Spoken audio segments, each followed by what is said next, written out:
warahmatullahi wabarakatuh. Selamat pagi dan salam sejahtera bagi kita semua. Pimpinan sidang dan para penyangga akan memasuki ruang sidang. Mohon kepada hadirin dipersilahkan berdiri sejenak.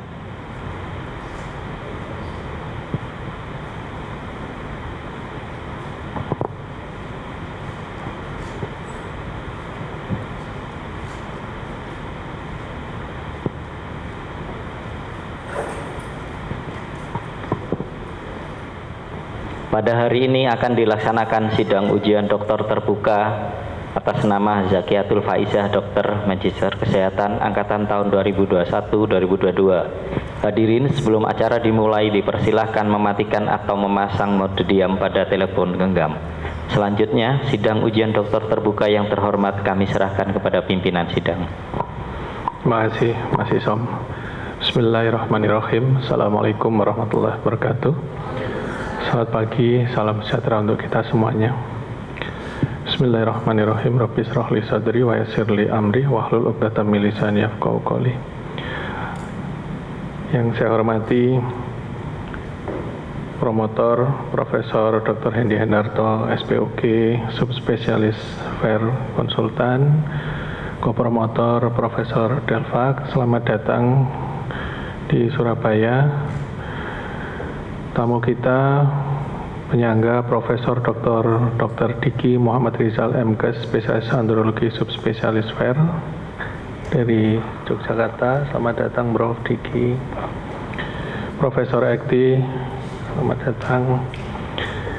Dr. Tutu, Dr. Rizky, Dr. Lili, Prof. Bambang, para undangan akademik dan keluarga dari Promovenda yang berbahagia. Alhamdulillah pada pagi hari ini kita bisa hadir dalam ujian terbuka atas nama Promovenda Dr. Zakiatul Faizah MKes. Beliau adalah mahasiswa angkatan tahun 2021-2022 dan telah menempuh ujian akhir tertutup dan dinyatakan lulus. Untuk itu, Promovenda diperbolehkan menempuh ujian akhir terbuka di hadapan penyangga dan undangan akademik. Seorang doktor selain dapat menghasilkan disertasi dengan benar dan handal, juga harus dapat mempertahankan disertasi tersebut terhadap berbagai sanggahan. Untuk itu perlu dilaksanakan ujian akhir terbuka di hadapan para penyangga dan undangan akademik. Para penyangga serta promotor dan kopromotor dalam ujian akhir terbuka ini dimohon memberikan penilaian mengenai 1. Alur pikir ilmiah Promovenda dalam mempertahankan disertasi terhadap berbagai sanggahan. 2. Sumbangan terhadap bidang ilmu dan atau nilai penerapannya. Sedangkan jawaban pertanyaan dari para undangan akademik dapat sebagai bahan pertimbangan penilaian. Penilaian panitia ujian doktor terbuka ini akan dijadikan dasar penetapan predikat doktor, yaitu predikat memuaskan nilai akhir 3,00 hingga 3,40, predikat sangat memuaskan 3,41 hingga 3,74, predikat dengan pujian atau cum laude 3,75 hingga 4,00. Khusus untuk predikat dengan pujian sesuai dengan pedoman pendidikan Universitas Erlangga dengan masa studi tidak lebih dari 4 tahun, nilai ujian disertasi terbuka minimal 95 dan telah 2 publish dan 1 accepted jurnal internasional minimal Q1. Tanpa mengurangi hak para penyangga dan undangan akademik, maka seyogyanya sidang ini tidak menjadi ajang diskusi mengenai materi dan analisis statistik disertasi yang telah diputuskan dan disetujui oleh panitia ujian akhir tertutup. Karena banyaknya penanya yang ingin menggunakan kesempatan ini, maka saya mohon kesediaan saudara penanya, baik penyangga maupun undangan akademik, untuk membatasi waktu dan jumlah pertanyaan maksimal 2 pertanyaan, sehingga diharapkan semua penanya mendapat kesempatan. Promovenda diminta memasuki ruang ujian.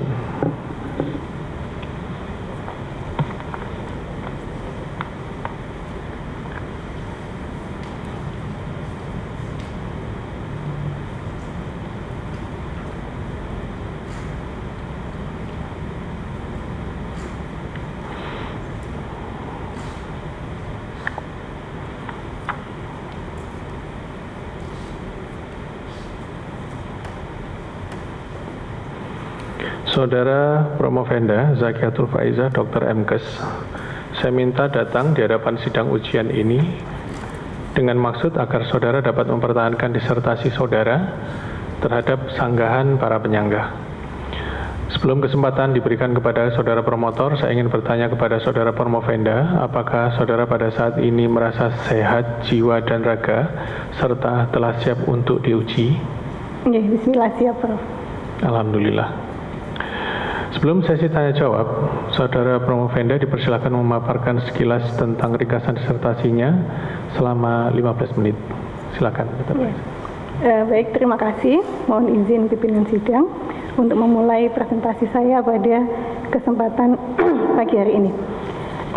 Assalamualaikum warahmatullahi wabarakatuh.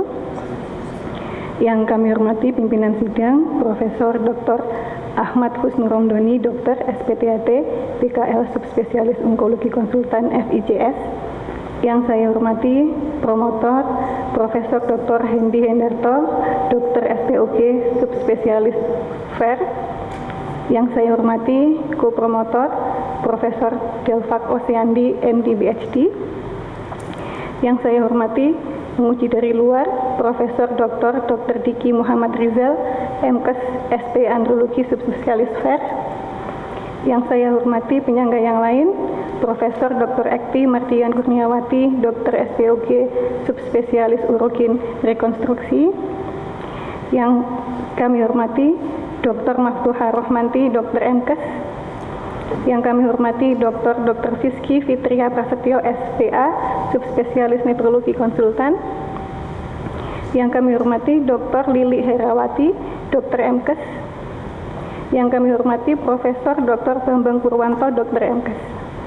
Perkenankan saya memaparkan hasil disertasi saya yang berjudul Analisis Ekspresi Komponen Jalur Sinyal Hipo MST1, MST1 Fosfo, YAP, dan YAP Fosfo pada gangguan spermatogenesis, studi pada model mencit dan manusia.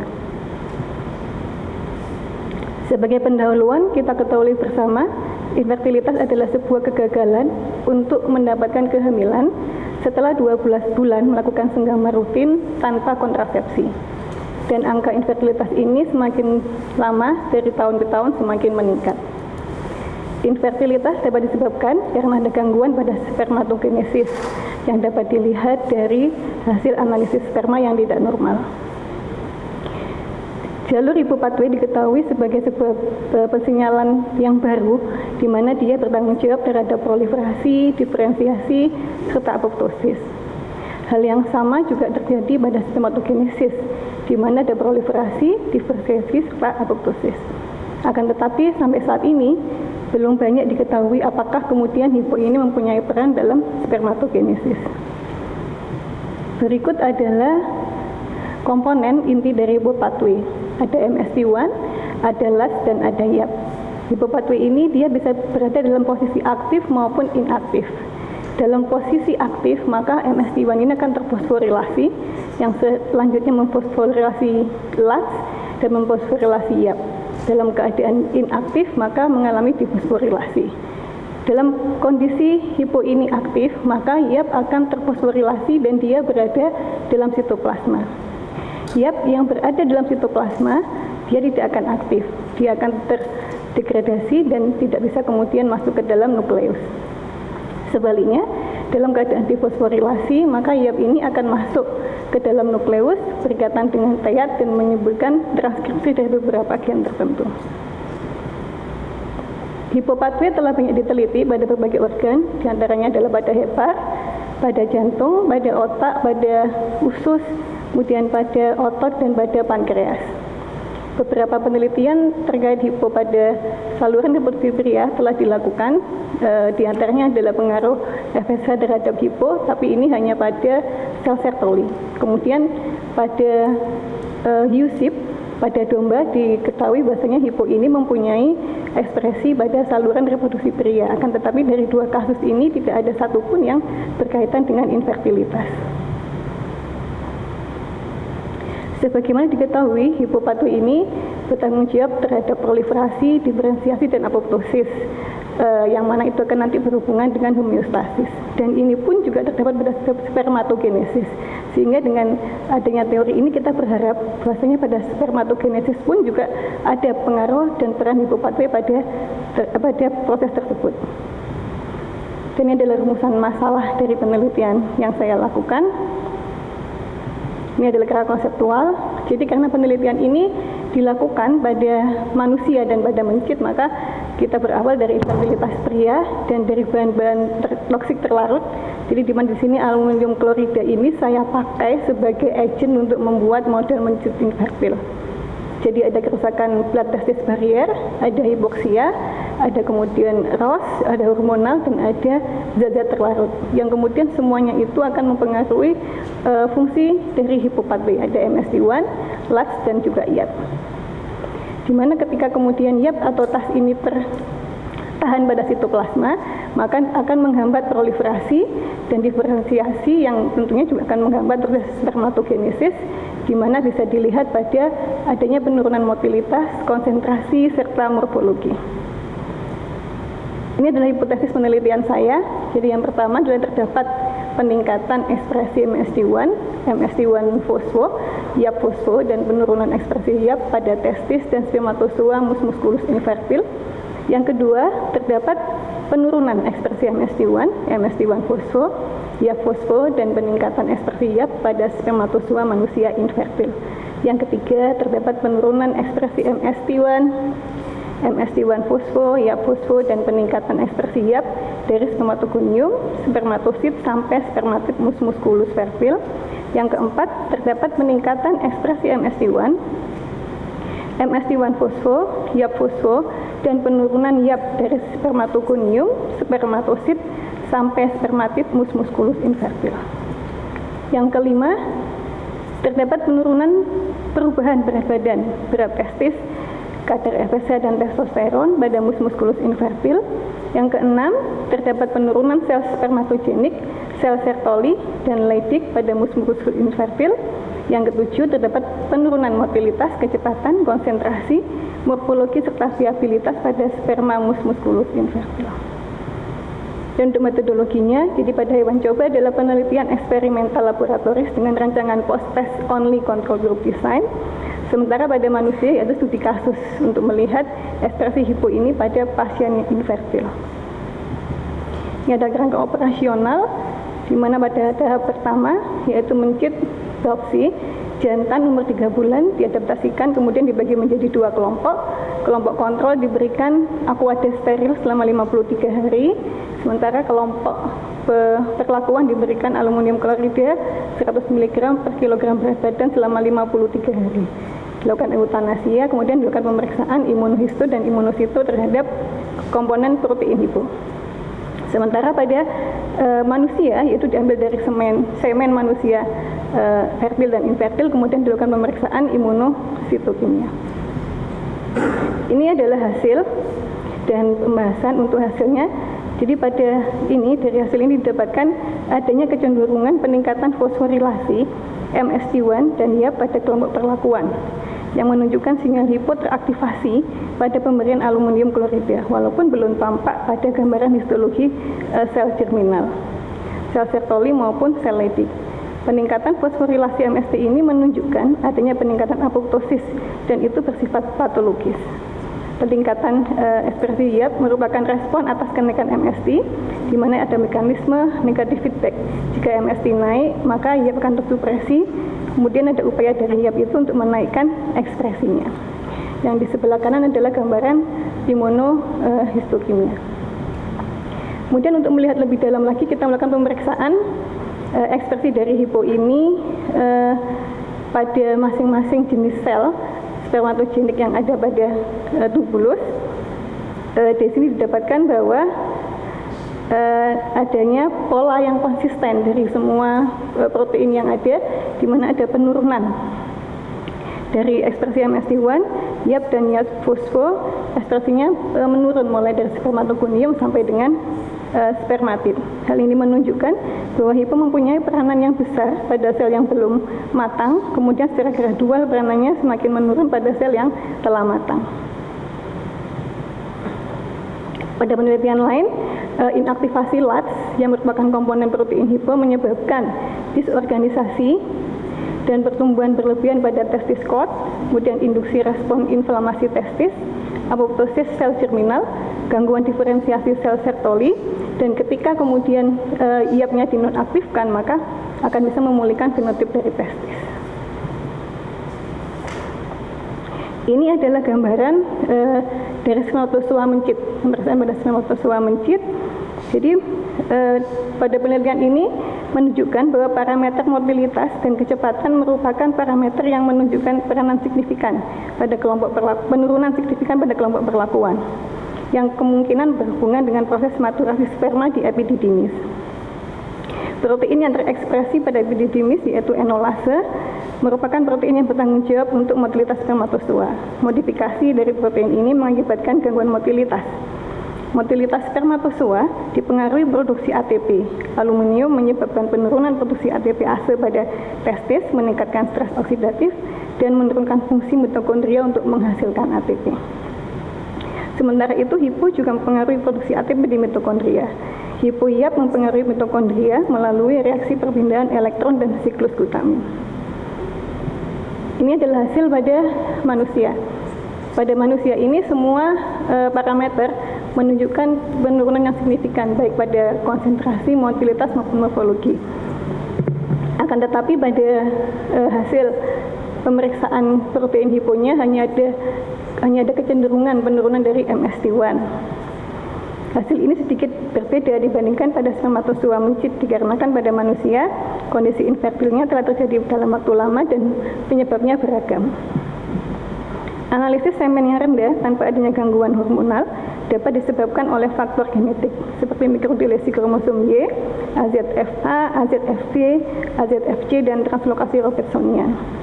Kelainan primer pada testis ditandai dengan penurunan parameter analisis semen dan kondisi hipergonadotropin hipogonadisme seperti pada sindroma Klinefelter dan sindroma Noonan.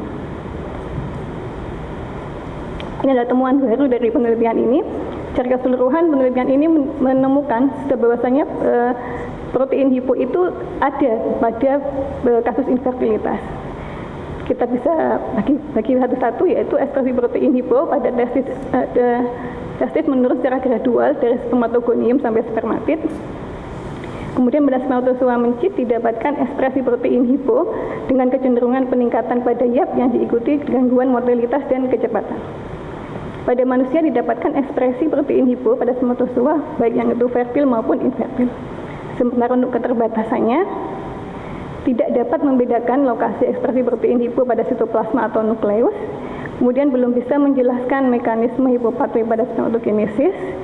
Kemudian tidak juga dilakukan pemeriksaan ekspresi LATS sebagai kaskade antara MST1 dan YAP. Kemudian tidak melihat ekspresi protein HIPO pada epididymis, dan ternyata pemberian aluminium selama 1,5 siklus spermatogenesis itu belum cukup untuk kemudian membuat perubahan yang optimal pada spermatogenesis. Sebagai kesimpulannya, dari yang kami periksa itu, yang positif adalah terdapat penurunan pada YAP fosfo, kemudian terdapat penurunan pada motilitas dan kecepatan. Sementara untuk yang lain tidak ada tidak sesuai dengan yang dalam hipotesis. Dan untuk sarannya, yaitu dilakukan studi lokalisasi subseluler protein HIPO untuk menentukan aktivitas transkripsionalnya, melakukan pemeriksaan LATS untuk lebih jelas kaskade kinase yang terjadi, melakukan penelitian ekspresi protein HIPO pada epididymis sebagai tempat tengah spermatozoa, serta memperpanjang pemberian aluminium menjadi 2 siklus untuk memberikan efek kerusakan yang lebih besar pada testis. Demikian yang saya sampaikan. Terima kasih. Ya, terima kasih Dr. Sekatul Faiza. Selanjutnya dipersilahkan promotor Profesor Dr. Hendy Hendarto, Dr. SPOG Subspesialis FER untuk memberikan sanggahan atau pertanyaan. Monggo Prof. Hendy.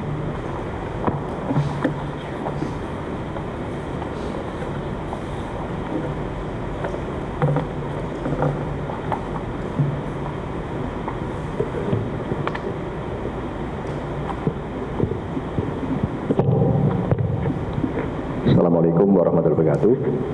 Selamat pagi, terima kasih pimpinan sidang, Prof. Dhani, Promopenda Sakiatul Faisah, dokter. Pertama, tentu selamat Anda telah sampai pada langkah terakhir ini dari pendidikan doktoral S3 di FK UNER. Dan tentunya ini butuh perjuangan yang luar biasa dan saya mengikutinya. Dan tentunya banyak hal yang sudah kita diskusikan, masukan dan semuanya dari tim yang penguji kemarin. Ada dua hal yang ingin saya konfirmasi. Pertama, pada latar belakang Dr. Sakiatul Faisah menyatakan bahwa ada ini masalah infertilitas dengan fokus di gangguan spermatogenesis. Kita tahu spermatogenesis maupun gangguannya itu multifaktorial, banyak hal yang terkait di situ. Yang menarik Anda mengaitkan ini masalah gangguan spermatogenesis ini dengan sinyal hipopatowi. Sebetulnya masalah apa yang mendasari mengaitkan gangguan spermatogenesis ini dengan sinyal hipo ini? Itu yang pertama. Yang kedua, ada yang menarik lagi adalah Anda membuat dua penelitian di hewan coba dan di manusia, dan Anda dalam laporan Anda gabungkan, meskipun tentu ada sendiri. Dan hasilnya sudah kita tahu tadi, ada beberapa hal yang menurut saya menarik, dan ada juga yang mungkin tidak sesuai dengan hipotesis Anda. Sebagai seorang peneliti, kira-kira apa yang Anda bisa ambil dari dua gabungan penelitian ini yang bisa menjadi manfaat untuk keilmuan kita? Mohon dijawab, silakan. Ya, baik, terima kasih. Terima kasih atas pertanyaannya, Profesor Dr. Hendarto, Dr. SPOG, Konsultan Sosialiter. Terima kasih Pak atas pertanyaannya. Jadi yang pertama adalah tentang apa kaitan spermatogenesis dengan hipo. Ya. Sebagaimana saya paparkan di teman tadi, bahwasanya spermatogenesis itu adalah sebuah proses di mana ada keseimbangan antara apoptosis dengan proliferasi. Jadi ada proliferasi pada spermatogonium, kemudian ada diferensiasi pada spermatid, dan di antara proses itu tentunya juga tetap ada apoptosis. Nah, selama ini memang penyebab spermatogenesis itu sangat banyak, ya. Dan dari yang sangat banyak itu 50% dari gangguan infertilitas itu belum diketahui penyebabnya, sehingga masih begitu banyak hal yang kita tidak tahu. Nah, ketika kemudian melihat bahwasanya hipo itu adalah protein yang bertanggung jawab terhadap proliferasi, apoptosis, kemudian homeostasis, maka saya punya pikiran kalau kemudian misalnya itu terjadi di spermatogenesis ada, kemudian hipo itu bertanggung jawab terhadap hal itu, apakah tidak kemudian ada pengaruh juga hipo pada spermatogenesis? Sehingga saya ingin membuktikan bahwasanya hipo yang dengan kemampuannya seperti itu juga mempunyai pengaruh pada spermatogenesis dan berharap bisa menjawab 50% kasus yang unknown tersebut. Yang kedua ya, Prof. Yang kedua, apa yang bisa disatukan gitu dari penelitian tersebut. Jadi memang mungkin kalau di sini memang belum umum ya, ada penelitian antara manusia dan hewan kemudian digabungkan. Akan tetapi kalau kita baca di beberapa jurnal itu sudah banyak jurnal yang menggabungkan penelitian pada manusia dan pada hewan. Biasanya itu dilakukan pada kondisi di mana pada manusia itu belum bisa terkonfirmasi.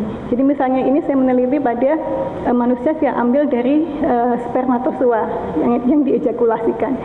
Ketika saya ingin mencari yang jawaban yang lebih dalam tentang bagaimana proses sebelum itu, saya menemui kesulitan. Kenapa? Karena tidak mudah untuk mendapatkan testis dari manusia, baik yang infertil maupun apalagi yang fertil. Sebagian mereka sebenarnya tidak mau kemudian diambil testisnya. Sehingga saya mencoba untuk mengkonfirmasi hal itu dengan menggunakan hewan coba. Nah, pada hewan coba ini saya mendapat sebuah jawaban bahwasanya yang terjadi pada sebelum itu pada testis maupun pada testis dan sebagainya pada sperma yang di epididymis itu gambarnya seperti itu. Walaupun mungkin memang hasilnya tidak bisa kemudian disamakan ya, Prof, karena kan memang berbeda.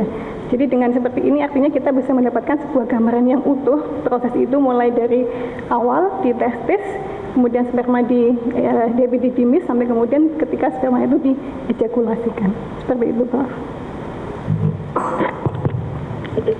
Kalau lihat dari jawaban ini, Anda masih punya tugas yang cukup banyak ini setelah penelitian ini ya. Lekas, Prof. Baik. Saya puas dengan jawaban Bu Faiz. Terima kasih, Prof. Saya kembalikan pada pimpinan sidang. Terima kasih, Prof. Hendi. Selanjutnya dipersilahkan co-promotor Profesor Delva Kosiandi MD PhD untuk memberikan sanggahan atau pertanyaan. Silakan Prof. Terima kasih Prof. Dani.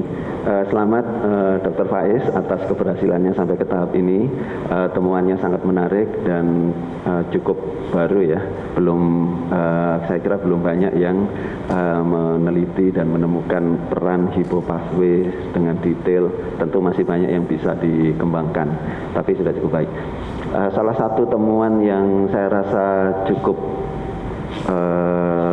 signifikan ya, kelihatan tadi adalah bagaimana dalam proses spermatogenesis dari spermatogonium, spermatosit dan seterusnya spermatid, ekspresi dari beberapa komponen inti hipopathway terlihat ada tren menurun dan ada yang signifikan di sana. Pertanyaan saya satu dulu, nanti mungkin setelah itu bisa dikembangkan. Apakah Anda mengharapkan ini, atau bahasa Inggrisnya is it expected or did you surprise? Is it a surprising data or is it expected? And then setelah itu, kalau memang iya, bagaimana interpretasinya dan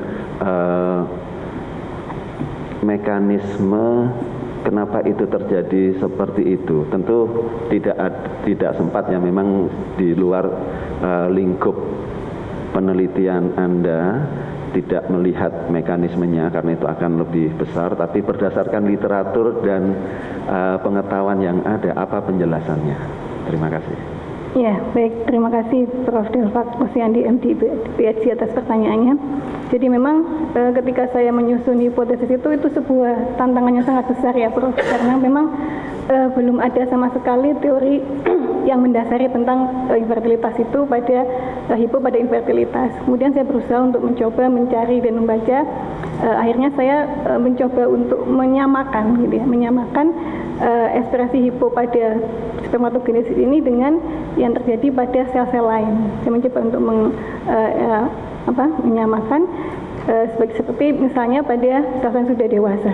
Sel sudah dewasa itu kan hiponya tinggi karena iapnya sudah tidak lagi bekerja.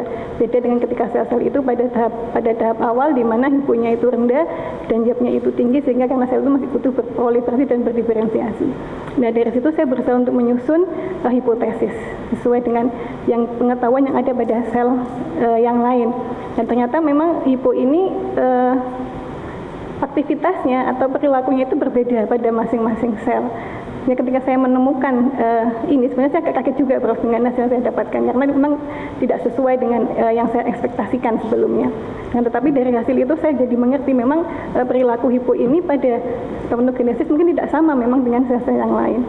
Jadi kalau dari hasil yang saya dapatkan tadi, memang akhirnya saya bisa menyimpulkan hipo ini semakin lama semakin menurun. Artinya dia itu sangat dibutuhkan ketika sel-sel itu masih berupa sel primordial seperti spermatogonium. Kemudian ketika sel itu berjalan, kemudian dia sudah mencapai maturasi menjadi sel yang sudah dewasa, sudah matang, itu dia peranannya semakin menurun. Dan itu juga terkonfirmasi dengan yang pada spermatozoa, yang pada infertil pada manusia itu kan tidak ada bedanya sama sekali, walaupun terlihat dengan jelas bahwasanya di sana ada perubahan pada analisis semennya. Seperti itu, Prof. Kemudian mekanismenya bisa dijelaskan nggak itu penurunannya, dari proses apa gitu kira-kira?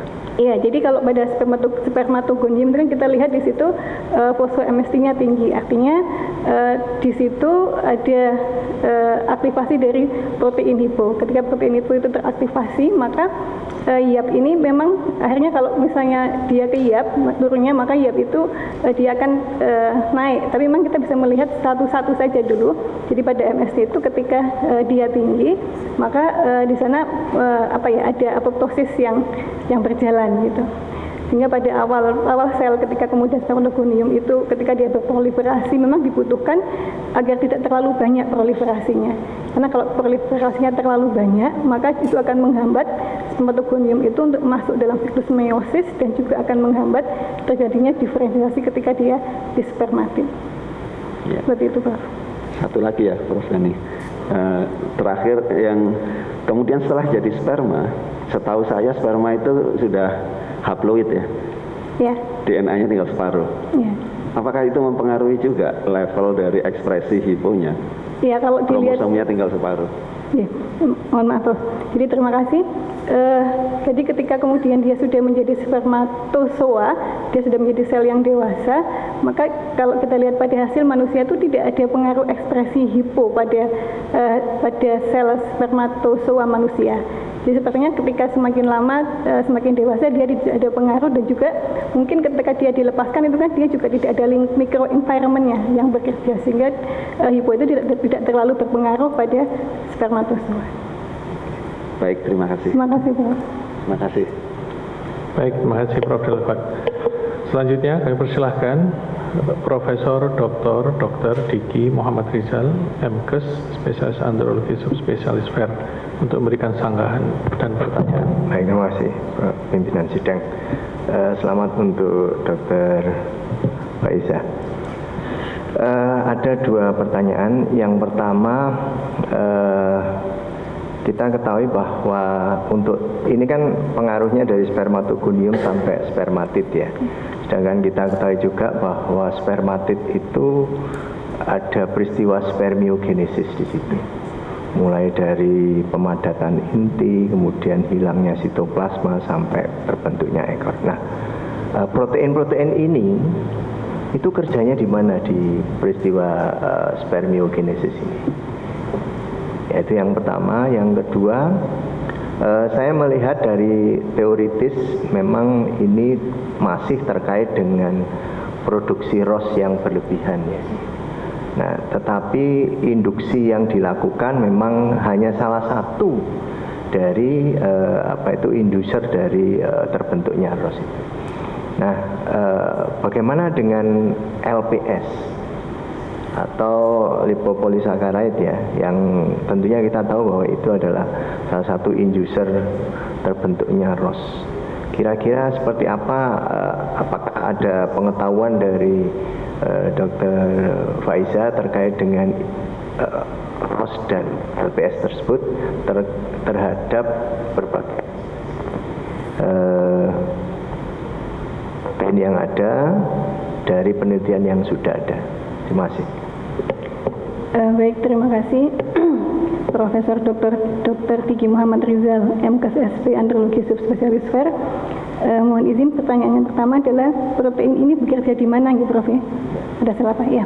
Jadi hipopatho ini bekerja pada semua sel spermatogonium, spermatosit, spermatid, serta sel somatis yang ada, termasuk Sertoli dan Seledi.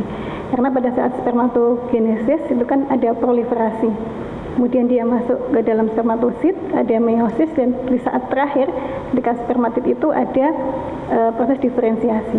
Demikian juga pada Seledik. Seledik ini ketika dari penelitian yang sebelumnya itu didapatkan Seledik ini pengaruhnya dengan hipo, yaitu ketika pada saat masih anak-anak itu hiponya itu kemudian menjadi tidak aktif, karena yang aktif adalah yapnya, karena saat itu dibutuhkan proliferasi dari sel Sertoli.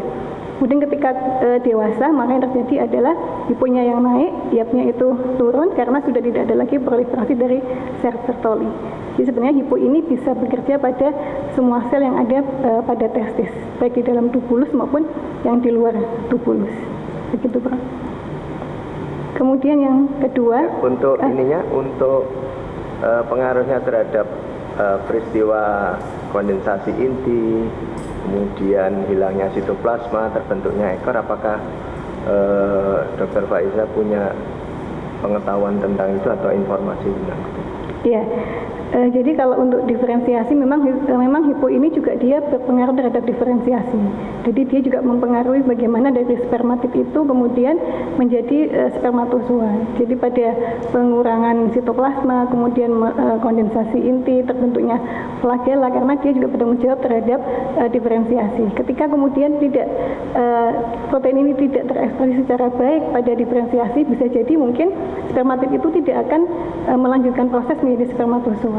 Atau mungkin kalaupun melanjutkan masih ada defek-defek, misalnya ada sitoplasmic droplet, atau mungkin juga kemudian pembentukan flagellanya tidak sempurna sehingga geraknya tidak bisa normal seperti itu, Prof.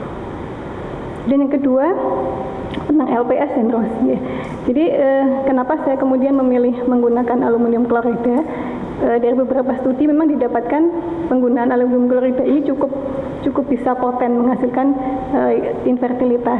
Kalau dengan zat lain atau agent lain itu biasanya hasil penelitian itu hanya pada gambaran histologis, tapi pada aluminium klorida itu bisa sampai pada menghasilkan keturunan. Jadi berapa banyak mating yang dihasilkan, berapa banyak yang dihasilkan dengan menggunakan aluminium klorida. Nah, memang aluminium klorida ini adalah salah satu agen yang kemudian dia bisa mempengaruhi keseimbangan ROS. Jadi dia menaikkan antioksidan sehingga menaikkan oxidative stress sehingga kemudian terjadi stres oksidatif. Nah, harapannya dengan menggunakan aluminium klorida ini saya bisa kemudian menciptakan model mencit yang primary testicular failure. Karena itu adalah kelainan yang paling susah untuk disembuhkan selama ini kalau kita mendapatkan pasien-pasien dengan primary testicular failure. Nah, kemudian bagaimana dengan LPS? LPS ini tentunya juga mempunyai pengaruh juga karena kan dia juga berpengaruh pada ROS. Tapi kenapa saya tidak menggunakan model LPS? Karena model aluminium klorida ini dari studi yang saya lakukan itu lebih menjanjikan daripada menggunakan agent yang lain. Gitu, Prof. Baik, cukup baik jawabannya. Profesor Dr. Diki Muhammad Rizal MKes atas sanggahan dan pertanyaannya. Selanjutnya kami persilahkan Profesor Dr. Ekti Mardian Kurniawati, Dokter SPOG Subspesialis Urogin RE untuk memberikan sanggahan atau pertanyaan. Silakan Prof. Ekti. Baik, terima kasih kepada pimpinan sidang Profesor Dr. Ahmad Husnul Romdoni, dokter spesialis DHT konsultan yang juga sebagai Wakil Dekan 1 di Fakultas Kedokteran Universitas Airlangga. Assalamualaikum warahmatullahi wabarakatuh. Selamat kepada Promovenda Dr. Zakiatul Faizah. Sangat cepat ini, 4 tahun ya. Ini berarti bisa cum laude ini. Selisih berapa bulan? Belum ada yang Q1, Prof. Ya. Jadi selamat ya atas capaiannya sudah bisa menyelesaikan dan mempertahankan disertasi atas pendidikan program studi ilmu kedokteran di Fakultas Kedokteran Universitas Airlangga. Dan saya melihat yang diteliti ini sebenarnya sangat dekat dengan kehidupan sehari-hari ya. Pertanyaan saya ada 2. Yang pertama, ada banyak penelitian tentang aluminium klorid terhadap kejadian infertilitas dan juga pada infertilitas laki-laki. Temuannya pun kalau kita baca bervariasi ya. Jadi mungkin hasilnya masih belum bisa sama begitu. Kira-kira apa yang menyebabkan variasi temuan ini? Itu satu. Kemudian yang kedua, masih terkait dengan penelitian ini. Dari beberapa penelitian tersebut, apa kebaruan atau novelty dari penelitian yang dilakukan oleh Dr. Faiza? Ya, itu terkait penelitian. Kemudian yang kedua, kalau dihubungkan dengan aplikasi klinis, ya, apakah ada nilai ambang batas bahaya penggunaan aluminium klorid ini? Kemudian ini yang lebih agak seram lagi ya, kan saya dokter objin. Kalau saya baca tuh ternyata banyak sekali penelitian yang menghubungkan aluminium klorid dengan beberapa kejadian negatif, kejadian buruk ya pada kehamilan, mulai dari risiko abortus, kemudian pertumbuhan janin terhambat, kemudian kematian, kecacatan dan lain-lain. Saya hanya ingin mendengarkan pendapat ilmiah dari Dr. Zakiatul. Terima kasih. Ya, baik. Terima kasih Profesor Dr. Ekti Mardian Kurniawati, Dokter SPP Konsultan Subspesialis Urogin. Terima kasih Prof atas pertanyaannya. Jadi yang pertama adalah apa yang menyebabkan variasi ya Prof ya. Ya, jadi memang pada kasus ini sepertinya memang belum semua hewan coba itu bisa mencapai posisi optimal di mana terjadi infertilitas. Hal ini bisa disebabkan oleh beberapa hal. Yang pertama adalah karena profil dari hewan coba itu tersendiri, di mana tidak semuanya memiliki reaksi yang sama. Kemudian adalah dari rute pemberian, Prof. Jadi rute pemberian itu memang sebuah challenging untuk memberikan aluminium klorida itu lewat oral ya, karena mungkin ada kemungkinan dia tidak tertelan dan sebagainya. Kan tetapi saya sudah melakukan penelitian pendahuluan sebelumnya, di mana dengan pemberian dengan cara yang lain, misalnya intraperitoneal itu memberikan angka kematian 100%. Jadi tidak ada mencit yang bisa bertahan hidup. Nah, berdasarkan pada penelitian pendahuluan yang saya lakukan itu, kemudian saya memutuskan untuk menggunakan sonde ini. Jadi memang ada beberapa hal terkait hewan jawabannya, kemudian rute pemberian juga dosis. Jadi dosis ini saya berusaha untuk mencari dosis optimal dari penelitian pendahuluan yang saya lakukan, dan ditemukan dosis yang optimal adalah 100 mg per kilogram berat badan. Ketika saya mencoba memberikan dosis yang lebih besar daripada itu juga tidak bertahan hidup mencitnya. Jadi ada beberapa hal yang mungkin menyebabkan variasi yang cukup besar dari hasil penelitian saya. Begitu, Prof. Kemudian yang kedua tentang novelty, Prof. Jadi untuk novelty ini saya berani untuk mengatakan bahwasanya ini adalah penelitian pertama kali tentang ekspresi hipopathway untuk kasus infertilitas. Jadi sebelumnya tidak ada penelitian yang melakukan untuk meneliti hipopathway pada kasus infertilitas. Dan yang ketiga, ambang batas. Kalau ambang batas ini setahu yang saya baca itu sekitar 10 pikogram per kilogram berat badan. Jadi sebenarnya cukup kecil sekali aluminium ini. Akan tetapi aluminium ini selain dia sebagai sebuah polutan, secara alami dia juga sering kita konsumsi. Jadi misalnya dari jagung, kemudian dari makanan-makanan yang lain itu cukup banyak.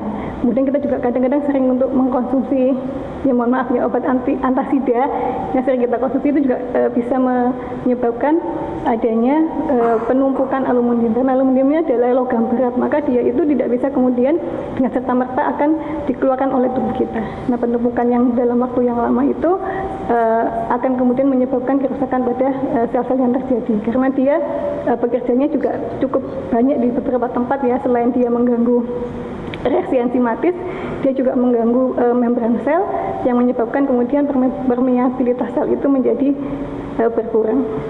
Seperti itu, Prof.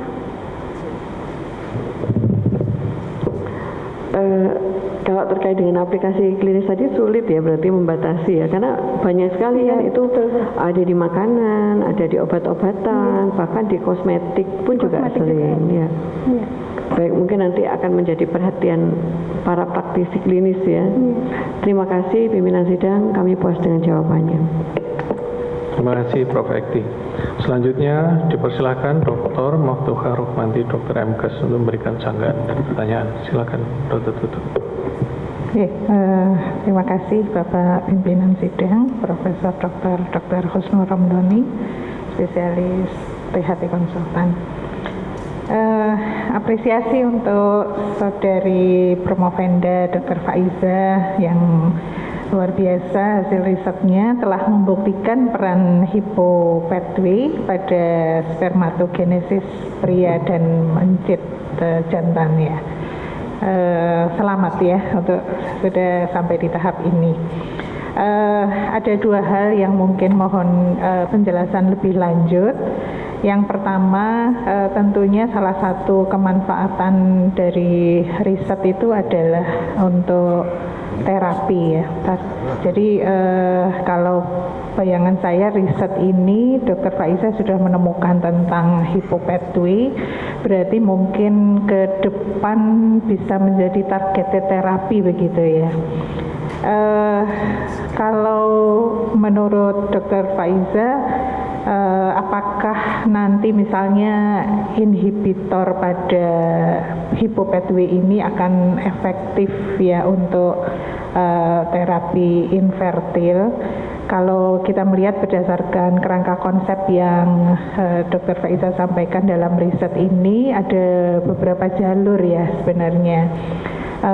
Salah satunya adalah endokrin gitu ya, yang mungkin ada keterkaitannya ya di bawah di level pada tes-tesnya ada keterkaitan, namun mohon penjelasan lebih lanjut.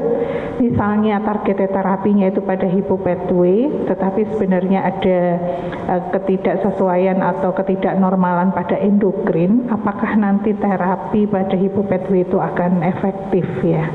Itu mohon penjelasan lebih lanjut karena FSH, LH dan testosteron itu kan juga cukup dominan ya perannya pada spermatogenesis. Jadi hasil riset ini nanti kemanfaatan untuk terapinya khususnya pada hipopathway-nya seperti apa. Nah yang kedua mohon penjelasan juga hipopathway ini kalau pada female seperti apa nih? Apakah sama atau ada perbedaan spesifisitas antara male dan female? Bila memang ada kesamaan menurut Saudari Promovenda, apakah hasil riset ini kurang lebih bisa dianalogikan atau generalisasikan untuk infertilitas pada perempuan juga? Mohon tanggapan. Terima kasih. Iya, baik, terima kasih pertanyaannya Dr. Maftuha Rohmanti, Dr. Emkes. Yang pertama untuk terapinya gitu, Dok ya, kemungkinan terapinya. Jadi memang hipopathway ini adalah sebuah persinyalan baru yang dia itu diketahui baru beberapa dekade ini bertanggung jawab terhadap spermatogenesis, bertanggung jawab terhadap proliferasi, diferensiasi dan apoptosis.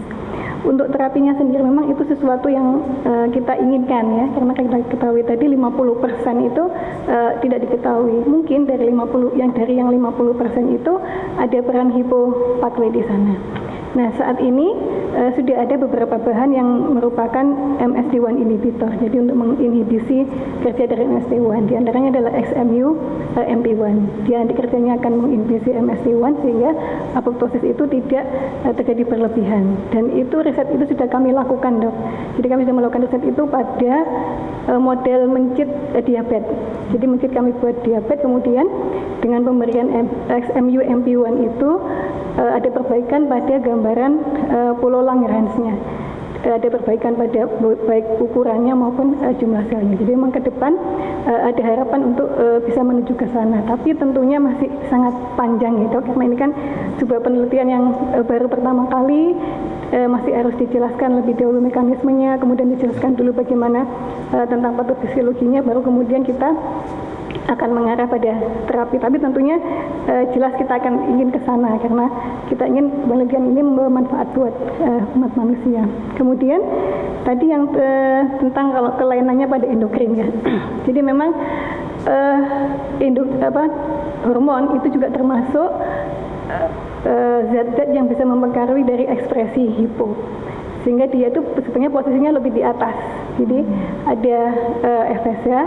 Kalau pada penelitian yang sebelumnya itu FSH ini berpengaruh pada sel Sertoli, maka kalau kita lihat di sini hipo itu sebenarnya posisinya di bawah. Sehingga kalau kemudian dia adalah kelainan pada endokrinnya, memang kita tidak bisa serta-merta kemudian memperbaiki langsung. Jadi sepertinya memang harus ada kolaborasi gitu ya dari berbagai kelainan yang dia punya, kemudian kita bisa melakukan terapi sehingga terapi itu tidak hanya bisa pada satu titik saja, tapi ada beberapa titik. Kita perbaiki endokrinnya, hormonnya, sekaligus kita juga bisa memperbaiki pada membantu untuk memperbaiki pada hipopathway-nya. Kemudian yang kedua pada female Dok ya. Ya, jadi pada female ini sebenarnya sudah lebih banyak Dok penelitian pada female ini.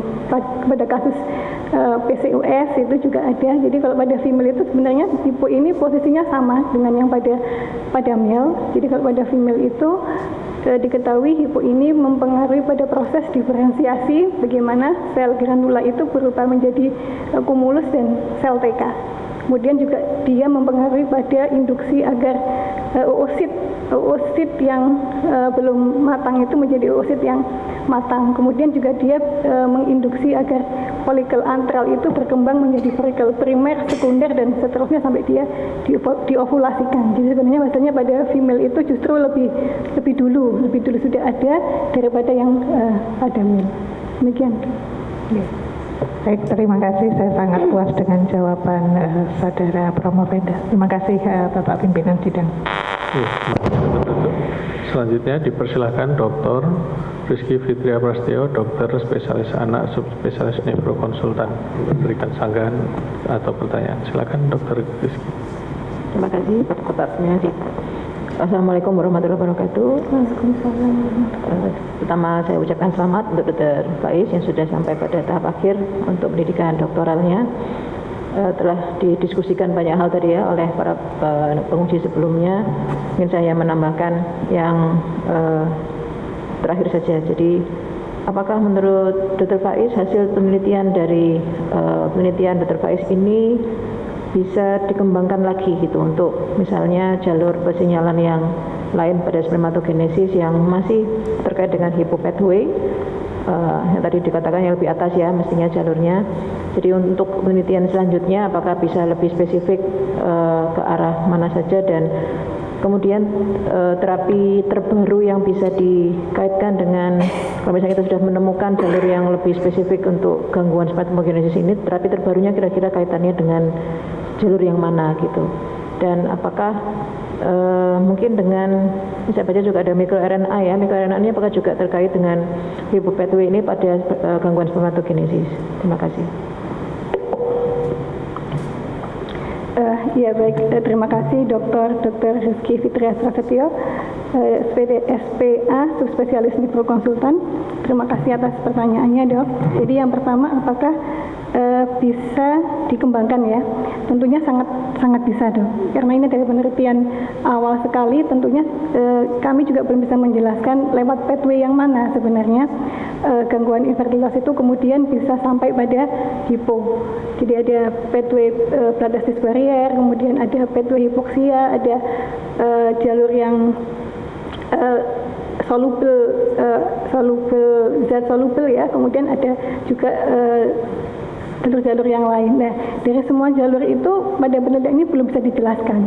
Jadi saya pada penelitian ini hanya sekedar mengcapture, mendapatkan gambaran tentang ekspresi hipo itu pada infertilitas, dan belum bisa menjelaskan lewat jalur yang mana sebenarnya. Sehingga untuk penelitian yang selanjutnya itu bisa dikembangkan dengan kemudian mencari dari semua jalur yang ada itu mana sih sebenarnya jalur yang paling berpengaruh pada ekspresi protein hipo. Kemudian untuk yang kedua, terapi infertilitas ya. Jadi memang terapi infertilitas saat ini tuh sangat banyak dan tergantung pada penyebabnya Dok. Secara garis besar infertilitas kan dibagi menjadi 3. Ada yang pratestikuler, ada testikuler, dan ada yang posttestikuler. Kalau pada pratestikuler itu adalah kelainannya di atas testis, artinya pada hipofisisnya. Nah kalau pada hipofisis itu biasanya terapi yang paling bisa digunakan adalah terapi hormonal, karena testisnya itu tidak bisa berfungsi karena kurangnya rangsangan dari atas. Kemudian yang kedua adalah untuk yang testikular. Untuk testikular ini adalah kelainan pada testisnya. Jadi pada primary testicular failure ini adalah kelainan yang sangat buruk prognosenya. Nah kalau pada yang primary testicular failure ini memang sampai saat ini kita belum bisa memberikan terapi definitif ya. Biasanya kalau pada pasien dengan primary testicular failure ini kita membantu mereka dengan program bayi tabung. Kemudian untuk yang posttestikuler ini biasanya kasus varikokel, jadi lebih banyak pada pembedahan. Nah kalau kemudian dikaitkan dengan hipo, dia bisa pada yang lebih yang mana, sebenarnya juga masih sebuah pertanyaan besar. Kira-kira dia bisa dilakukan pada yang mana kan? Tetapi kalau dari penelitian ini sebenarnya saya berharap pada yang testikuler, primary testikulernya, karena itu adalah kelainan yang sampai saat ini menjadi sebuah tantangan besar bagi klinisi itu untuk kemudian bisa mendapatkan prognosis yang baik pada kelainan tersebut. Kemudian untuk mikroRNA, jadi untuk mikroRNA ini kalau di testis memang belum ada ya, tapi kalau di organ lain itu diketahui sudah ada peranannya, seperti pada pankreas ya, atau mungkin pada CA hepar itu juga ada peranan mikroRNA dengan hipopathway. Nah ini sebuah tantangan juga bagi saya dan bagi kita semuanya untuk bagaimana melihat peranan mikroRNA ini terkait dengan hipo untuk kasus infertilitas. Terima kasih Dok. Terima kasih, saya puas dengan jawabannya. Saya kembalikan. Baik, terima kasih Dr. Rizky. Selanjutnya dipersilahkan Dr. Lili Erawati, Dr. MKes untuk memberikan pertanyaan dan sanggahannya. Silakan Dr. Terima kasih banyak Ketua Sidang. Selamat Dr. Faizah sampai di ruangan ini ya. Baik, di sini saya membaca judulnya sangat terkesan ya. Jadi karena penelitiannya ini tidak hanya di hewan coba, tapi ternyata pada manusia. Nah, dari hasil secara umum yang didapat di hewan coba, kemudian dibandingkan dengan manusia, kemudian itu nanti implikasi klinisnya bagaimana ya? Apakah tadi juga sudah disampaikan bahwa ini adalah mengungkap mekanisme ya, dan nanti mungkin berikutnya adalah ke terapi dan sebagainya. Mungkin bisa dijelaskan lebih jelas lagi ya terkait dengan yang di pencet bagaimana, yang di manusia bagaimana. Kemudian di judul ini juga ada protein-protein yang diperiksa, satunya tidak terfosforilasi, satunya terfosforilasi. Yang ini dalam bayangan saya itu berarti untuk melihat yang aktif dan tidak aktif, gampangannya seperti itu. Nah, apakah selama ini sudah ada kayak semacam riset yang membandingkan atau rasio dari yang aktif dan tidak aktif tersebut? Terus mungkin kalau sudah ada, mungkin implikasinya apa? Terima kasih. Ya, baik. Terima kasih Dr. Lili Erawati, Dr. MKes atas pertanyaannya. Yang pertama adalah implikasi ya dok, implikasi klinisnya. Jadi dari penelitian ini kita bisa melihat bahwasanya ketika hipo itu terfosforilasi atau teraktivasi tinggi, artinya dia teraktivasi lebih awal atau mungkin teraktivasi lebih dulu dan dalam posisi yang lebih tinggi, maka itu akan mempengaruhi pada perkembangan sel. Sehingga dengan membalikkan kembali, dengan menstop fosforilasi yang terlalu awal itu, harapannya kita bisa mengembalikan fungsi sel itu sebagaimana mestinya. Sehingga kalau kemudian dibiarkan saja dia terus tinggi, maka akan semakin tersupresi yang di bawah itu. Jadi tidak ada proliferasi ya, kemudian apoptosisnya semakin banyak sehingga fungsi sel itu akan semakin berkurang. Itu implikasinya. Kemudian yang pertama adalah rasio. Ya, memang gambaran MST1 dan MST1 fosfat itu menunjukkan antara dia aktif dan inaktif. Jadi kalau dalam keadaan terfosforilasi itu dia adalah dalam keadaan aktif. Sementara kalau yang tidak terfosforilasi atau MST1 saja itu dia adalah inaktif. Sudah banyak penelitian yang melihat tentang rasio ya, rasio antara yang terfosforilasi dengan yang tidak. Jadi penelitian pada testis embrional itu didapatkan bahwasanya rasio antara fosforilasi MST1 dengan MST1 kemudian fosforilasi LAS dengan LAS itu menunjukkan kalau itu fosforilasinya rendah ya, maka perkembangan dari testis itu juga akan terhambat. Sehingga memang dibutuhkan rasio yang tepat ya, sebagaimana pada spermatogenesis ini. Jadi spermatogenesis ini juga ada proliferasi dan apoptosis, sehingga kalau kemudian rasionya itu tidak pas, maka itu akan mengganggu dari spermatogenesis itu sendiri. Demikian. Selanjutnya, ngapunten dok, yang ketiga. Pertanyaan kedua. Kenapa? Pertanyaan selanjutnya. Yang selanjutnya. Ya, sudah terima kasih sangat puas. Baik, terima kasih Dr. Lili. Selanjutnya dipersilakan Prof. Bambang, Profesor Dr. Bang Purwanto, Dr. MKes untuk memberikan pertanyaan sanggahan. Silakan, Prof. Matur nuwun Bapak Pimpinan Sidang, Profesor Dr. Ahmad Susno Ramdhani. Selamat untuk Mermovenda. Alhamdulillah bisa ikut menyaksikan sedari awal hingga kesempatan hari ini. Sungguh momen yang sangat membahagiakan. Lebih-lebih yang disampaikan materinya itu terkait sesuatu yang penting buat para lelaki. Ini semakin menegaskan bahwa lelaki ini beraninya keroyokan gitu ya. Kalah sama oosit yang stand alone gitu ya. Ini menunjukkan the power of emak-emak gitu ya. Jadi saya cuma sedikit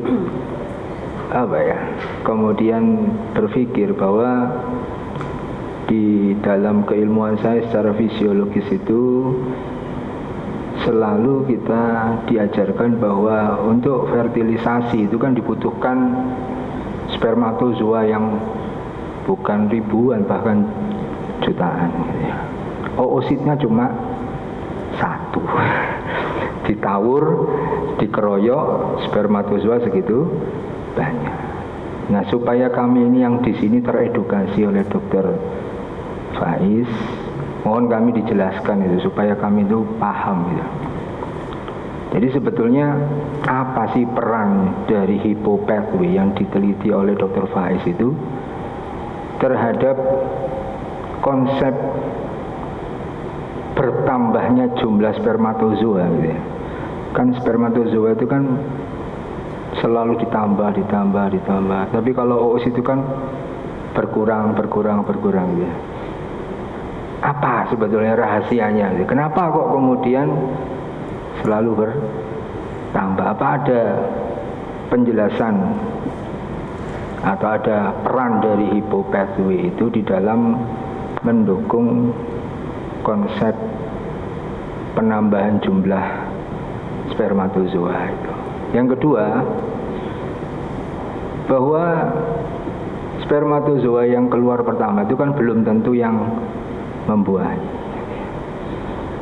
Bisa jadi yang terakhir. Artinya setiap spermatozoa itu membutuhkan daya tahan yang cukup untuk kemudian bisa sampai di final gitu ya. Artinya adalah bahwa tidak hanya jumlah tapi juga kualitas, kemampuan, daya tahan. Nah, apakah ini juga kemudian ada peran dari hipopathway di dalam membuat spermatozoa itu menjadi lelaki tangguh? Matur nuwun, Dr. Faiz, monggo dijawab. Baik, terima kasih Prof. Dr. Bambang Purwanto Dr. MKes. Ya, ini pertanyaan yang sangat menarik ya. Jadi memang kalau kita bertanya tentang kenapa sih sperma itu kemudian jumlahnya sangat banyak, kita harus menilik kembali dan melihat kembali pada saat fase embrional. Jadi ada perbedaan yang sangat penting antara spermatogenesis dengan oogenesis. Spermatogenesis itu ketika kemudian bayi atau embrio itu dalam kandungan, maka spermatogenesis itu tidak berjalan. Jadi ketika ada gen SRY, kemudian SRY itu mengaktifkan SOX9, maka salah satu yang diaktifkan SOX9 itu adalah PDG2. PDG2 itu dia berfungsi untuk mitotic arrest. Jadi pada laki-laki itu kemudian mitosisnya itu diberhentikan, sehingga spermatogonium yang ada pada saat bayi itu, stem cell spermatogonium itu akan dibawa sampai kemudian dia lahir, dan tetap akan seperti itu sampai kemudian dia memasuki pubertas. Nah, karena laki-laki itu membawa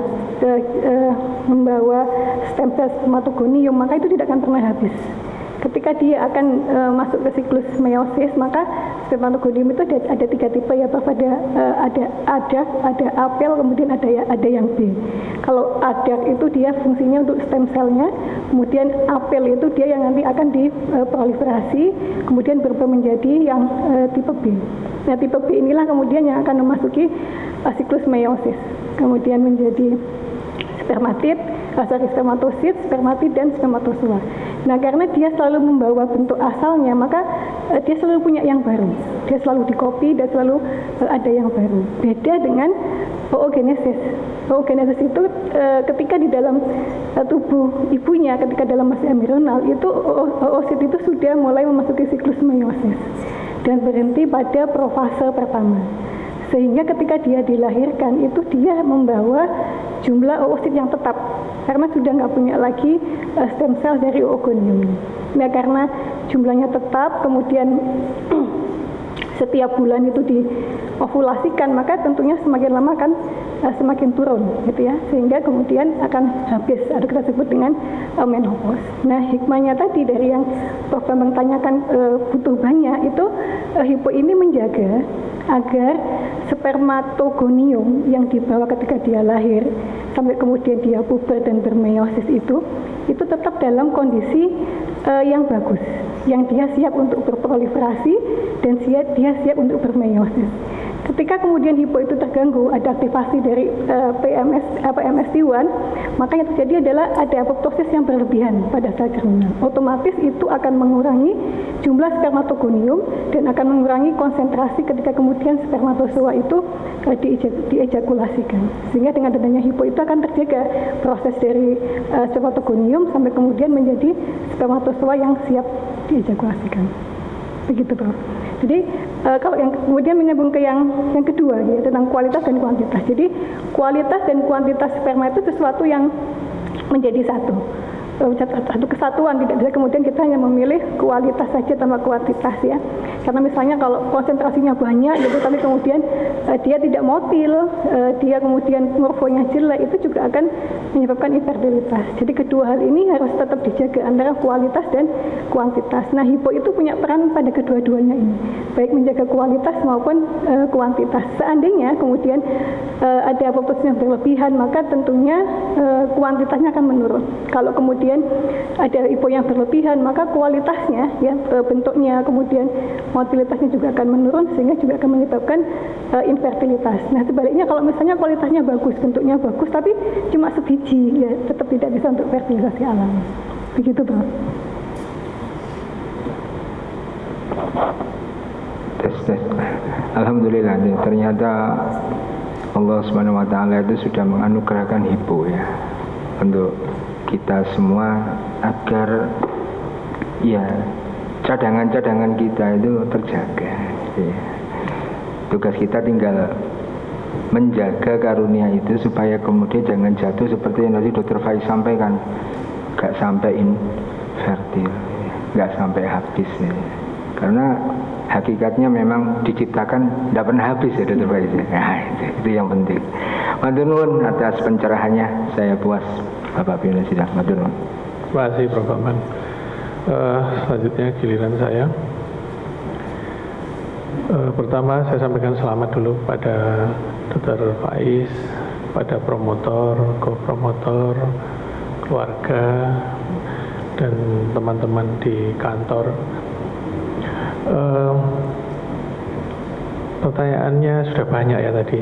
Menurut saya yang sederhana aja lah, terkait dengan manfaat praktis ya. Di sini disebutkan bahwa ini penelitian ini dapat menjadi dasar pengembangan alternatif pengobatan baru untuk infertilitas pada pria. Dengan hasil penelitian ini, kira-kira pengobatan barunya itu di mananya ya, Dr. Faiz?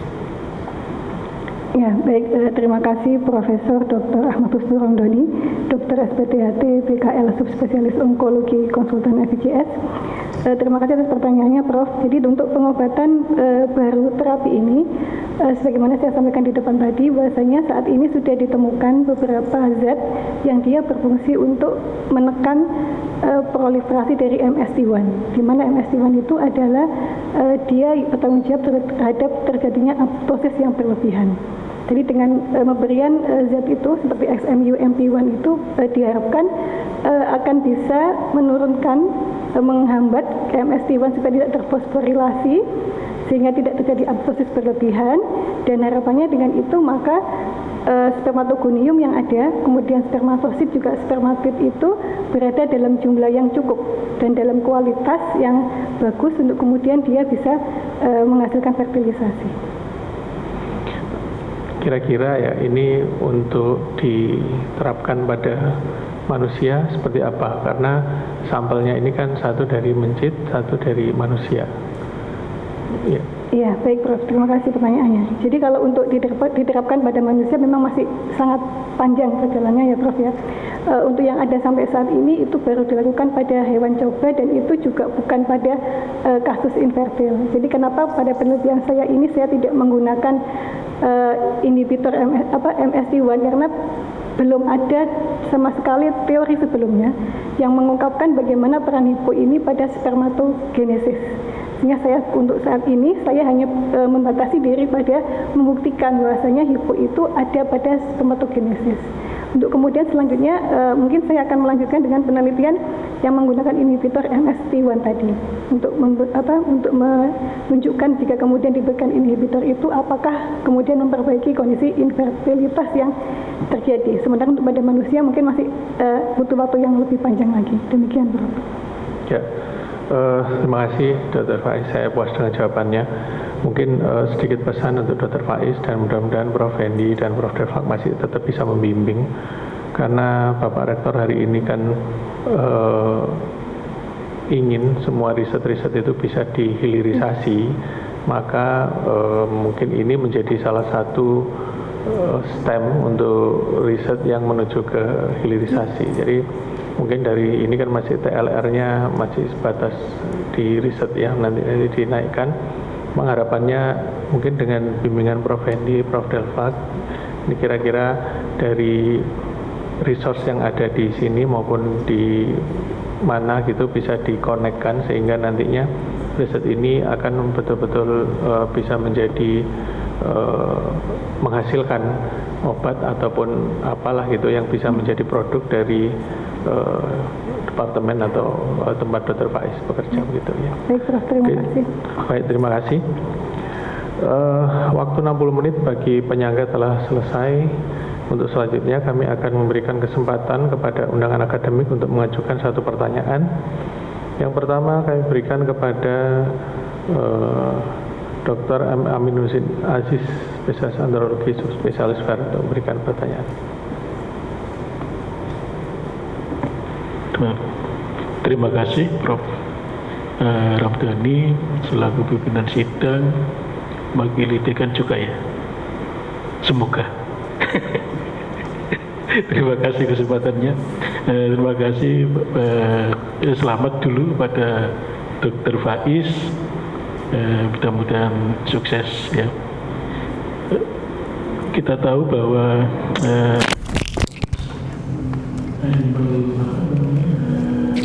proses belajar pada manusia untuk reproduksi ini sangat berharga.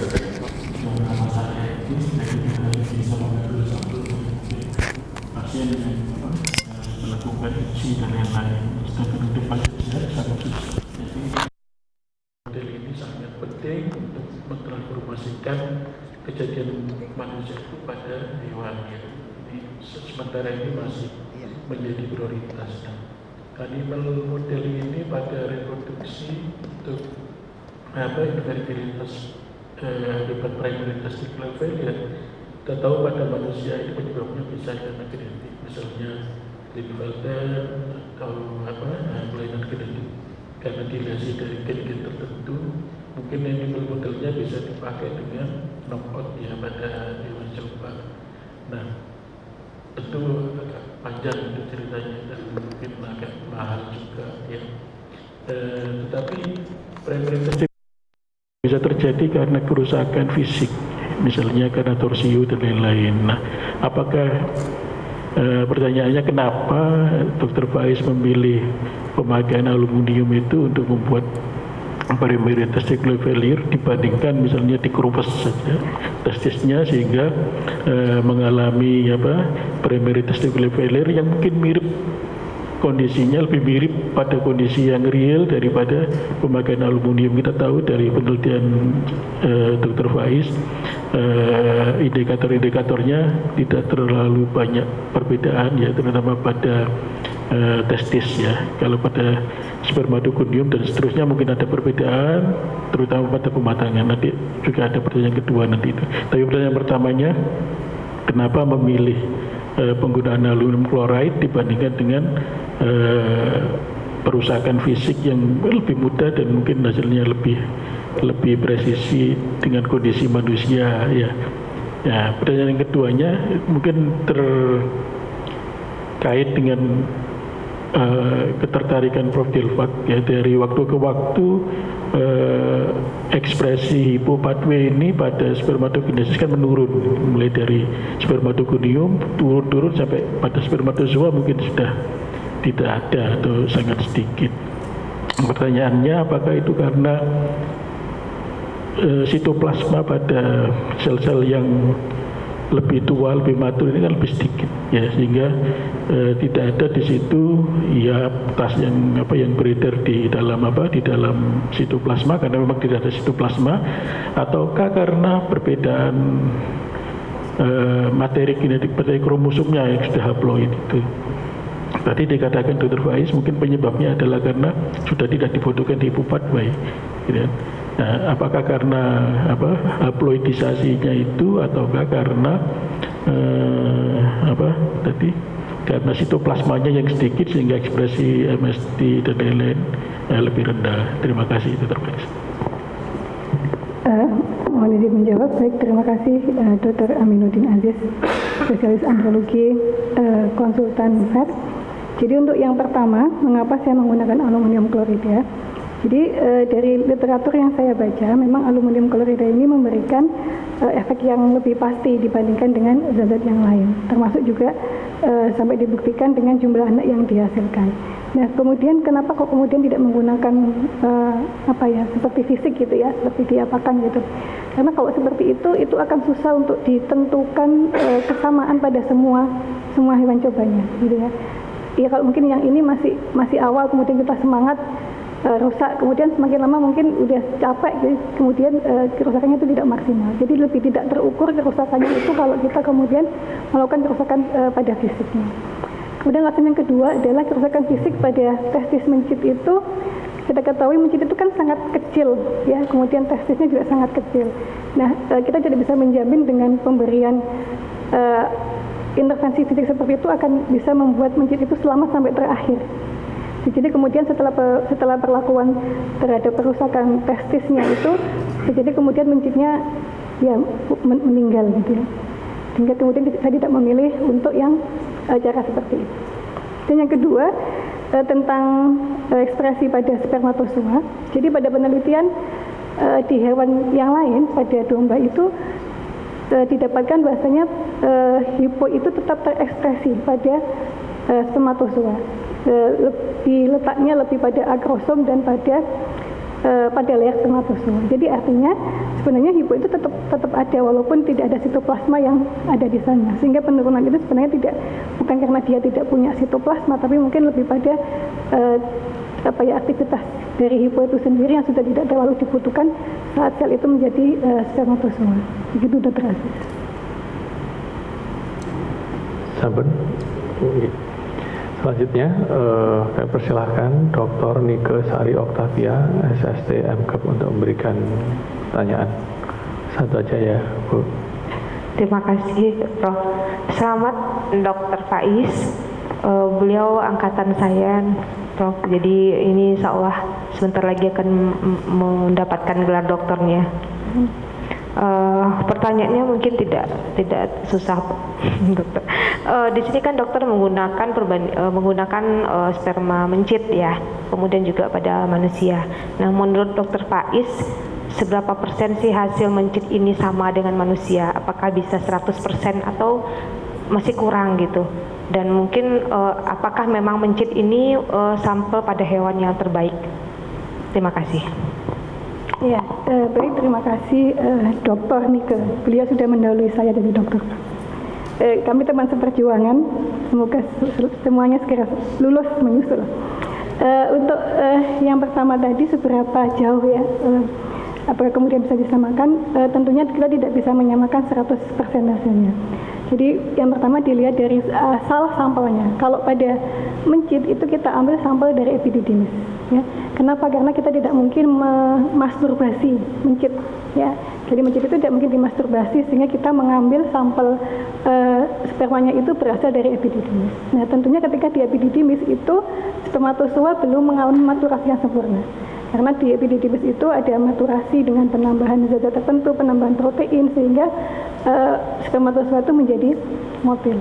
Nah, sementara pada manusia itu ada kita ambil dari ejakulat, karena kita susah untuk mendapatkan spermatozoa dari epididymis kecuali pada beberapa pasien. Sehingga kalau ada pertanyaan apakah hasilnya kemudian dapat disamakan, tentunya tidak 100% gitu ya. Tapi itu memperkaya hasanah kita, wawasan kita, bahwasanya kita bisa melihat proses itu mulai dari awal di pabriknya, ada testisnya, sampai kemudian pada hasil akhir ketika dia diejakulasikan. Kemudian yang kedua, baik, apakah kemudian mencit ini yang terbaik? Memang pilihan jatuh pada mencit itu dengan berbagai pertimbangan. Yang pertama karena mencit itu secara fisiologis mempunyai proses yang hampir sama dengan manusia. Kalau kemudian kenapa tidak menggunakan hewan yang lain, ya karena pertimbangan itu, dan pertimbangan mencit itu cukup mudah untuk dikembangbiakkan, sehingga kalau misalnya ada sesuatu kita bisa mendapatkan sampel baru yang bisa menggantikan penelitian kita. Gitu. Baik, Dr. Faiz, terima kasih. Saya puas, Prof. Terima kasih, Dr. Nike. Selanjutnya diberikan kesempatan Dr. Wardah Rahmatul Islamiyah, dokter spesialis neuro, subspesialis ENK konsultan.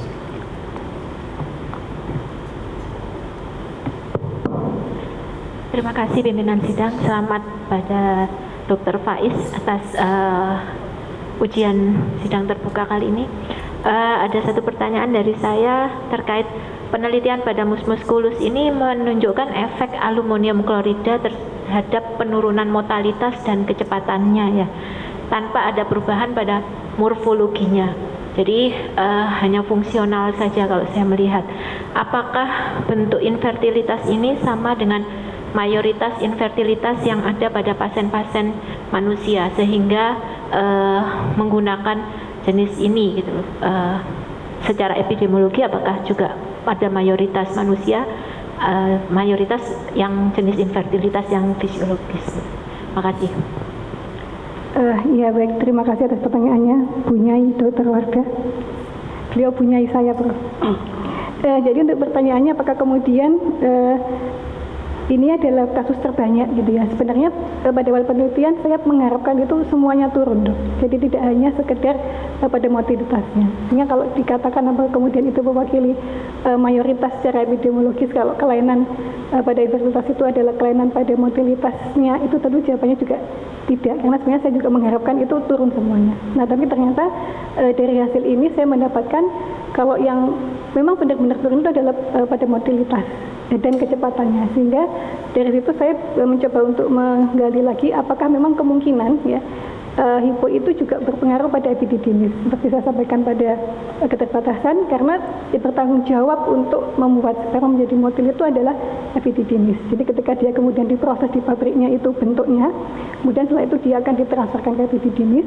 Di sana ada pematangan, ada penambahan protein, ada pengurangan cairan-cairan ya, ada kemudian pensempurnaan pelepasan sitoplasma, sehingga kemudian sperma yang semula imotil itu bisa menjadi motil dan mempunyai kemampuan untuk fertilisasi, itu semuanya ada di epididymis. Demikian. Baik, sidang ujian akhir terbuka yang saya hormati, waktu ujian sudah berakhir. Permintaan maaf pada undangan akademik yang belum mendapat kesempatan untuk bertanya. Selanjutnya akan diadakan rapat yudisium untuk menetapkan predikat disertasi promovenda. Promovenda dan para undangan akademik dimohon meninggalkan ruang sidang ujian doktor terbuka dan dipersilakan kembali pada saat pengumuman hasil yudisium. Baik.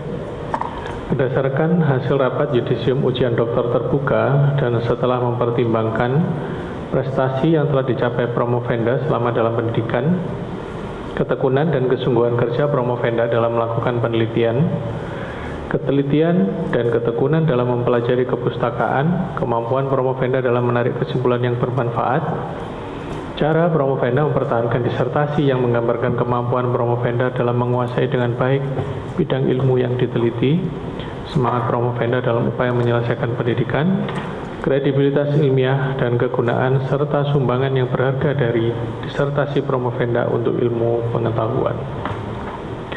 Selain itu juga memperhatikan 1. Penilaian yang dilakukan oleh panitia ujian doktor tertutup tanggal 24 Juli 2025 yang diketuai oleh Profesor Dr. Bambang Purwanto, Dr. MKes.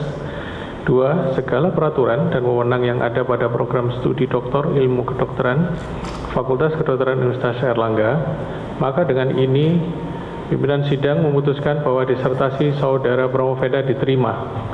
Dan dengan demikian, Saudara Zakiatul Faizah, Dr. MKes, telah menyelesaikan pendidikan doktor program studi ilmu kedokteran dengan masa studi 4 tahun, serta dinyatakan lulus dengan predikat sangat memuaskan.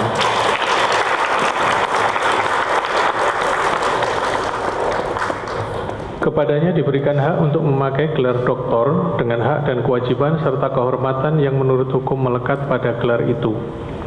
Dr. Zakiatul Faizah, Dr. MKes, adalah doktor ke-1081 dari program studi doktor ilmu kedokteran Fakultas Kedokteran Universitas Airlangga.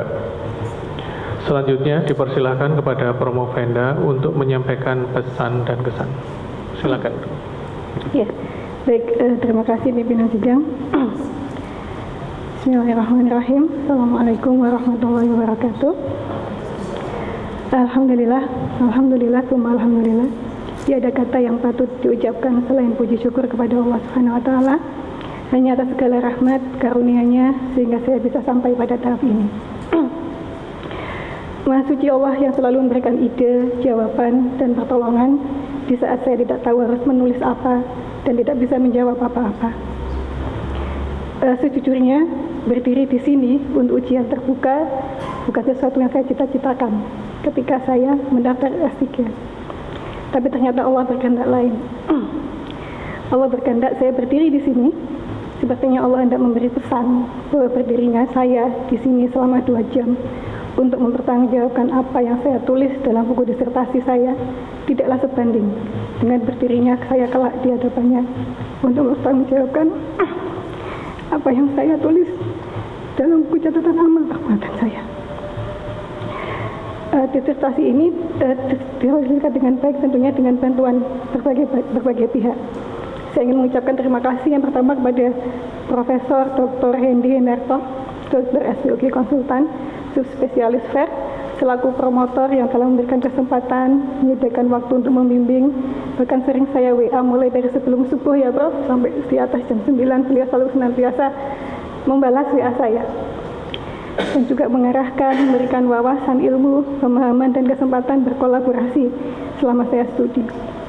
Yang kedua kepada Profesor Delfak Oceani, MD PhD, terima kasih banyak Prof, selaku co-promotor yang telah menyediakan waktu untuk membimbing, bersabar, dan memberikan ilmu yang sangat bermanfaat dalam penyelesaian disertasi.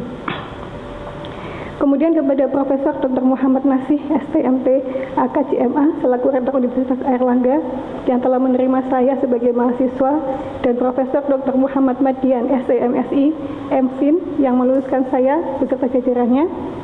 Profesor Dr. Budi Santoso, Dr. SPOG, Subspesialis FER, selaku Dekan Fakultas Kedokteran Universitas Airlangga. Profesor Dr. Hendy Hendarto, Dr. SPOG, Subspesialis FER Konsultan, selaku Koordinator Lama Program Studi Dokter Ilmu Kedokteran. Dan Profesor Dr. Dwi Korando Fembri Utomo, Dr. SPOT, Subspesialis PL Konsultan, selaku Koordinator baru Program Studi Ilmu Kedokteran yang telah memberikan fasilitas selama pendidikan. Yang selanjutnya terima kasih juga kepada Profesor Dr. Iketut Sudiana, Dr. Andes MSI, Profesor Dr. Wijiati MSI DRH, Profesor Dr. Bambang Purwanto, Dr. MKes, Dr. Sulistiawati, Dr. MKes, Dr. Reni Itisom MSI selaku penguji ujian kualifikasi, proposal, kelayakan sampai dengan tertutup. Kemudian Profesor Dr. Aulan Niam DRH DES selaku penguji luar dalam ujian tertutup, dan Profesor Dr. Diki Muhammad Rizal, MKes Dr. SPAND, Subspesialis FER, AIFM, selaku penguji luar dalam ujian terbuka. Juga para penyangga ujian terbuka Profesor Dr. Ahmad Husnul Romdoni, Dr. SPTHT PKL, Subspesialis Onkologi Konsultan FICS, Profesor Dr. Ekti Mardian Kurniawati, Dr. SPOG Subspesialis Urogin Rekonstruksi, Dr. Maftuha Rohmanti, Dr. MKes, Dr. Rizky Fitria Prasetyo, SPA, Subspesialis Nefrologi Konsultan, serta Dr. Lili Herawati, Dr. Ekes, yang telah banyak memberikan masukan dan saran untuk perbaikan disertasi saya. Yang selanjutnya adalah rekan-rekan staf pengajar Departemen Biologi Kedokteran Fakultas Kedokteran Universitas Airlangga, baik yang masih aktif maupun yang sudah purna, DRA Siti Mutiro MS, kemudian mendiang Dr. Oni Petersono, spesialis andrologi, Dr. Auki Hinting, almarhum Dr. Rina, Dr. Hamdani, almarhum Dr. Aswin, Dr. Dian, Bu Ina, Pak Isom, Dr. Mini, Dr. Agus, Dr. Berlin, Dr. Bella, Dr. Yusuf, Dr. Janikon, serta staf kependidikan, Pak Budi, Pak Widodo, Pak Eko Yus, serta sejawat Poli Andrologi, Dr. Cahyo, Dr. Yudi, Dr. Suparti, Dr. Peti, BPS Andrologi, serta tenaga kependidikan, Bu Yayu dan Mbak Nanis. Terima kasih atas semua motivasi dan bantuannya. Dan yang tak kalah pentingnya adalah terima kasih untuk suami saya tercinta, Ugo Setio Nugroho. Terima kasih sudah mencintai saya tanpa walaupun. Kemudian untuk anak-anak saya tercinta, Kuroto Ayunya Umi, Kakak Fauzan, Mbak Sofi, Mbak Hasna, Mbak Fatia, dan adik Hilya. Terima kasih atas kesabarannya, pengertian, doa dan motivasi serta semangatnya, serta keikhlasan untuk untuk waktu yang digunakan Umi untuk sekolah yang tidak akan pernah mungkin bisa kembali. Kemudian untuk orang tua saya tercinta yang sudah mendahului kita semua, yaitu almarhum Bapak Ahmad Zaini Sa'dan dan almarhum Ibu Masrufa. Terima kasih atas segala kasih sayang, pengorbanan dan doanya. Semoga saya bisa menjadi anak yang mengangkat derajat beliau di dunia maupun di akhirat, serta memakaikan mahkota kepada keduanya di akhirat kelak. Pada keluarga besar Bani Zaini, Mbak, Mas, adik, ponakan semuanya yang selalu memberikan saya dukungan, kasih sayang, semangat dan motivasi. Juga kepada mertua saya, almarhumah Ibu Sri Arliningsih dan Bapak Muda Marjonet, serta Bapak Sukarci dan Ibu Dini, serta semua saudara ipar atas doa dan dukungannya. Yang selanjutnya adalah kepada staf Pasca Sarjana S3 Ilmu Kedokteran Fakultas Kedokteran Universitas Airlangga, Mbak Fitri, Mbak Adri, dan Mas Oki. Terima kasih atas segala bantuannya. Dan terakhir adalah kepada teman-teman saya sejawat program doktor ilmu kedokteran. Terima kasih atas keceriaan dan kekompakannya selama ini. Dan mohon diingat, saat ini kita sudah tahun keempat, tersisa 2 tahun lagi harus segera lulus. Tetaplah berjuang, karena lulus S3 itu bukan sekedar tujuan, tapi takdir yang harus diupayakan. Jika suatu saat nanti menemui kesulitan mencari tanggal ujian, bersabarlah, karena menentukan tanggal ujian itu lebih susah dari menentukan tanggal pernikahan. Terakhir saya ingin menutup dengan sebuah pantun, mohon izin. Dari Manchester ke Surabaya. Gak ada cakepnya sih? Menghadiri ujian dokter terbuka. Prof. Delfak luas ilmunya, terima kasih atas bimbingannya. Ini untuk Prof. Hendi. Naik kereta api bersama masinis dari Bandung menuju Surabaya. Prof. Hendi yang selalu optimis, terima kasih atas kesabarannya dalam membimbing saya. Dan untuk terakhir, buah durian dimakan dengan selasi. Cukup sekian, terima kasih. Assalamualaikum warahmatullahi wabarakatuh.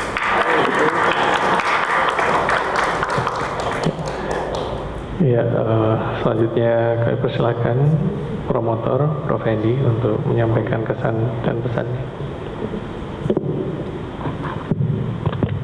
Terima kasih pimpinan sidang. Assalamualaikum warahmatullahi wabarakatuh. Selamat siang, salam sejahtera untuk kita semua. Selamat dan sukses untuk Dr. Zakiatul Faizah. Luar biasa hari ini telah meraih predikat atau pendidikan seorang doktor. Tentunya kami semua bangga dan juga selamat atas raihan yang luar biasa. Menurut saya yang pertama dilakukan adalah sujud syukur dulu karena atas izinnya, keridhoannya Anda bisa duduk berdiri di sini hingga meraih gelar tertinggi dalam pendidikan ini, seorang doktor. Dan kedua, tentu terima kasih pada keluarga, orang tua yang tadi telah disebutkan, masalah sudah almarhumah, tentunya doa-doanya beliau tetap mengalir sampai saat ini. Dan pada keluarga, suami, dan putra-putrinya tercinta, tentunya dengan izinnya dan doanya Anda bisa menyelesaikan pendidikan ini. Selanjutnya, Anda sebagai seorang dosen, peneliti, tentunya tugasnya masih cukup banyak. Tridharma perguruan tinggi harus tetap Anda lakukan. Hidup memang pilihan, karena Anda memilih sebagai seorang dosen, peneliti, tentu saran-saran tadi para penyanggah tadi untuk bisa dilaksanakan. Dan masih banyak hal yang bisa dieksplorasi untuk topik dari disertasi Anda ini. Semangat sekali lagi untuk Dr. Zakiatul Faizah, dokter. Semoga tetap sehat dan mengembangkan penelitian ini. Sekali lagi selamat, terima kasih. Assalamualaikum warahmatullahi wabarakatuh. Terima kasih Prof. Hendi. Dengan demikian rapat sidang ujian terbuka telah selesai.